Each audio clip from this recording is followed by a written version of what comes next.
डर मुझे भी लग रहा था फासला देखकर, पर मैं बढ़ता गया रास्ता देखकर। खुद ब खुद मेरी नजदीक आती गई मेरी मंजिल मेरा हौसला देखकर। आदर आभार नमस्कार आदाब सत श्री अकाल लेडीज एंड जेंटलमैन, मेरा नाम अनूप कुमार है। हम अपने अतिथियों का स्वागत करते हुए इस प्रकार आगे बढ़ते हैं। स्वागत इस प्रकार है। हाथ को जीत की हवा मिल गई, हाथ को जीत की हवा मिल गई, तप्त मौसम में जैसे ठंड हवा मिल गई, तप्त मौसम में जैसे ठंड हवा मिल गई। आप आए श्रीमान तो यूं लगा कि हमारे जख्मों की दवा मिल गई। जितनी भी यहाँ महिलाएं उपस्थित हैं, मैं आपको नमन करता हूँ, अभिनंदन करता हूँ कि आप सभी भारतीय संस्कृति में जन्मी हुई हैं।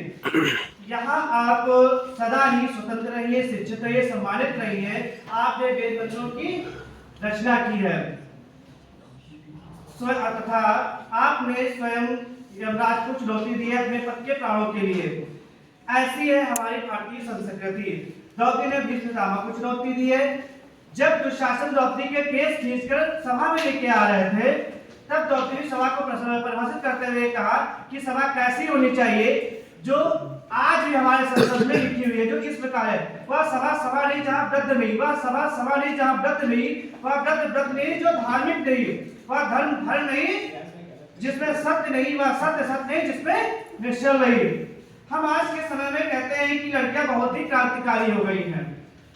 कब आती है कब जाती है, समाज विभिन्न प्रकार की बातें करता है।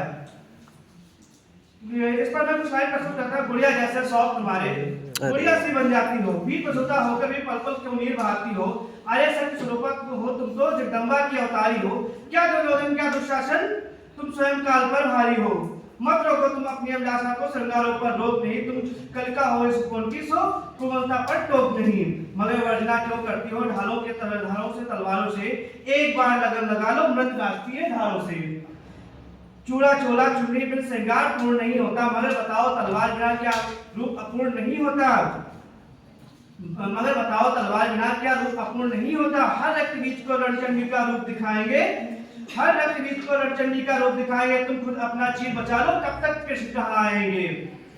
देश बदल रहा है, नित नए कीर्तिमान गढ़ रहा है। विपरीत परिस्थितियों में हमने दुनिया को अपना लोहा मनवाया और आत्मविश्वास से नवरे आत्मनिर्भर भारत की बनने की दिशा में हम तेजी से आगे बढ़ रहे हैं। ऐसे में जब हम ट्रांसफॉर्मिंग इंडिया नए भारत की बात करते हैं, तो माननीय प्रधानमंत्री नरेंद्र मोदी के वीमेन डेवलपमेंट से वुमेन लेड डेवलपमेंट की बात करते हैं और इससे समझना बेहद जरूरी होता है। महिलाओं की भूमिका देश के प्रगति और विकास के आर्किटेक्ट के रूप में परिभाषित करना बहुत ही जरूरी है।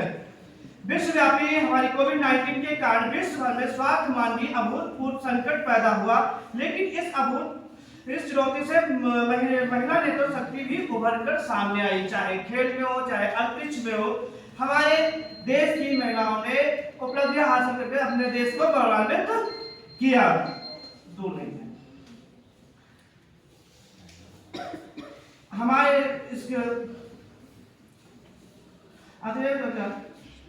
हमारी योजनाओं के केंद्र में विषय में रहा कि, लेकिन पिछले 20 सालों में देखा जाए कि कई नीतिगत बदलाव हमारे देश में हुए हैं। जैसे 1970 के दशक में जहां महिलाओं के कल्याण पर जोर दिया गया, 1980 के दशक में विकास पर जोर दिया गया, वही 1990 के दशक में ये कोशिश की गई कि महिला अधिकारिता के यानी सशक्तिकरण के रूप में आगे आए और नीति निर्माण के स्तर पर उनकी सहभागिता रहे। सरकार ने महिलाओं के लिए कई योजनाएं लागू किए जो भारत के महिलाओं के वास्तविक क्षमता को पहचानती है और उन्हें सशक्त बनाती हैं। उन्हें भारत के विकास की कहानी में योगदान देने के लिए एक मंच प्रदान करती है, जहाँ यह मानवता की प्रगति में महिलाओं की संस्कृति के बिना अधूरी है। ब्रह्मांड में एक स्त्री होती है जिसमें पूरा ब्रह्मांड होता है।